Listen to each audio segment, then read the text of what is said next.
Leaders from the big three auto companies, GM, Ford, Chrysler, went to Capitol Hill again today. They begged and they pleaded for $25 billion more. Unfortunately for them, their whining may fall on deaf ears. House and Senate versions of an aid bill are looking as if they will not pass, many suggesting it's best to let them go bankrupt. Here is my issue tonight. There should be no bailout. Sorry to say that, but there should be no bailout for anybody until they have figured out a way to retool for a future that is greener and smarter. The auto industry's dire condition is just one symptom of a much larger sickness in our consumer economy. We need to retool all businesses to make them globally friendly. If you want green, guess what?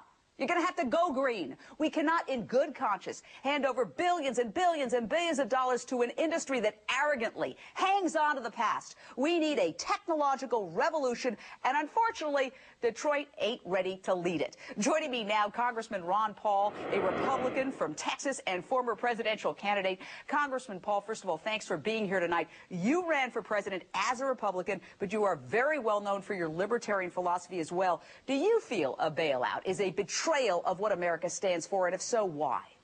Oh, absolutely. Any bailout is bad. That emphasizes central economic planning, which is a failure. We had partial central economic planning prior to the crisis, and that caused our trouble. So more of that won't work. And another bailout of the car companies, it makes no sense whatsoever.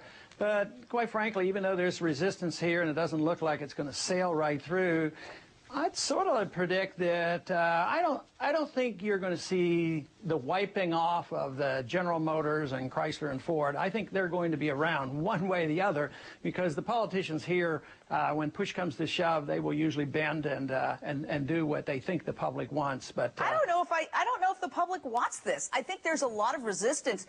I think there's sort of, oh, we bailed out AIG, we bailed out the banks, and now this. I think people are getting tired of it. Yeah, the public is probably not the best word picked, because remember on our first bailout package before, the public was speaking out and they said no bailouts, and we defeated it. And then 5 days later, when the other side of the public, when the other side of the public came out, those who were the lobbyists and the ones who had the money and the ones who had the clout, they came and demanded, and lo and behold, there was a switch of 57 votes and the bailout passed. So yes, the lobbyists still are pretty powerful. And unfortunately, the people sometimes get pushed aside. And the people realize now that all these bailout things aren't working. You know, they're shifting gears. Just think of many different things the Federal Reserve has done, 3 or 4 or 5 different programs. And now the Treasury comes up and they get $700 billion and they start, oh, we're going to buy up the illiquid assets. And that didn't work, so they're going to buy something else up. So the American people must be soon waking up. But unfortunately, the lobbyists are still pretty powerful. But what's going to limit is we don't have any money here. What I think is fascinating, sir, is that you just brought up 2 important issues, and one of them is the lobbyists. And we like to talk about these issues like we live in a purely capitalistic society, but we don't.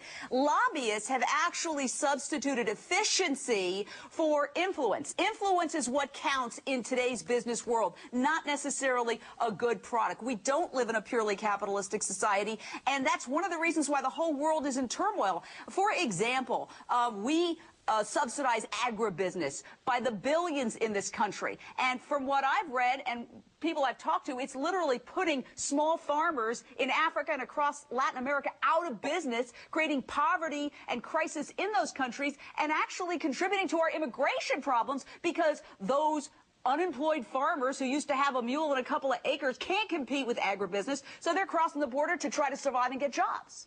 Yeah, and it is the big companies that get the benefit. So I have a farm district in Texas. I vote against all subsidies, but the farmers still vote for me because they do know that big corporations get the subsidies. And I tell them, I said, how long have these programs been around? Since the Depression, and you're still poor. You know, so they come around to believing this once they understand it. But you know, we only have 2 problems here in Washington who deal with the lobbyists, and that's the Republicans and the Democrats. You know, they seem to like the lobbyists. I mean, just think. In this last election, our president-elect right now got $750 million.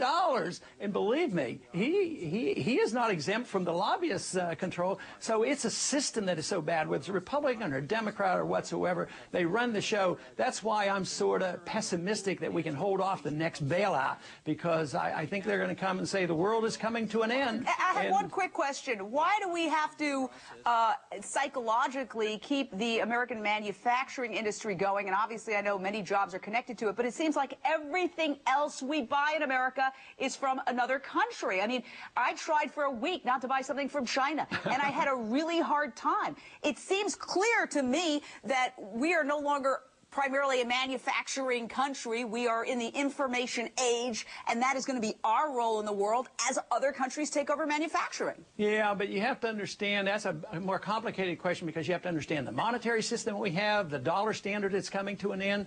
You have to understand over-regulation and over-taxation and all these things that we have done. Just think of the difference between a car company in the South versus a car company in the North. I mean, the Federal Reserve does a lot to mess up the economy, and they did. But also in Michigan, they did a lot of things to help ruin the car companies. Oh, they sure did. So it is the overregulation that has a lot to do with this. Congressman Paul, thank you so much, and I hope you come back, because we're going to stay on top of this issue of what the U.S. economy needs to do to get back on track. Thank you, sir. There is a lot of finger-pointing going on in response to Detroit's distress condition. One auto worker says, hey, don't blame his union benefits. That's not causing the problem. He points to all those perks for the high-level execs. Listen to this. She's a level 7. The level 8s get the free car washes, the free cars, the free gas, the free insurance, and they complain yet. I mean, come on, you want to save some money? Let's save some money.